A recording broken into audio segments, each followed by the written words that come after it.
চিড়ের পোলাও বানানোর জন্য চিড়েটা ভালো করে ধুয়ে জল ছেঁকে নিচ্ছি। দেখুন বন্ধুরা ঝরঝর করছে। ওর জন্য নিয়েছি আলু, গাজর, পেঁয়াজ, কাঁচা লঙ্কা, ক্যাপসিকাম, কারি পাতা, জিরে, মৌরি নিয়ে আমি সবজিগুলো প্রথমে ভেজে নেব। আর দিয়েছি কাজু কিশমিশ। এবার সবজিগুলো ভালো করে ভেজে নেব আমি। দেখো সবজিগুলো ভালো করে ভাজা হয়ে গেছে। আমি এবার চিড়েটা ভালো করে ভেজে নেব। কড়াই তেল দিয়েছি, সামান্য একটু ঘি দিয়ে দেবো।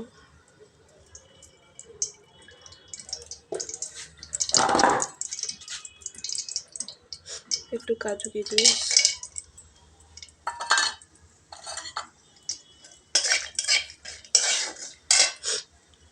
কারি পাতা,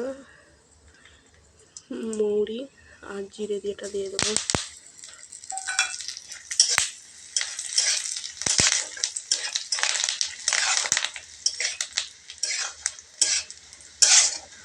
চিড়েটা দিয়ে দেবো।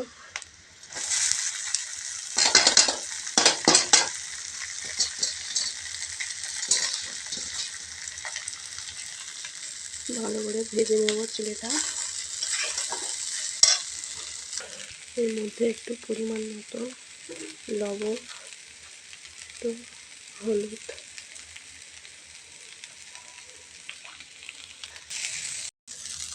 দেখো ভালো করে ভাজা হয়ে গেছে। আমি এবার এর মধ্যে একটু চিনি মিশিয়ে দেবো। এর মধ্যে আমি এবার সবজি ভাজাগুলো দিয়ে দেবো। দেখো সবজিগুলো দিয়ে ভালো করে ভেজে নিয়েছি আমি। ভালো করে ভাজা হয়ে গেলে আমি এবার নামিয়ে নেব। বিকেলে একটা সুন্দর রেসিপি, খুব সুন্দর করে ভাজা হয়ে গেছে। আমি এবার নামিয়ে নেব।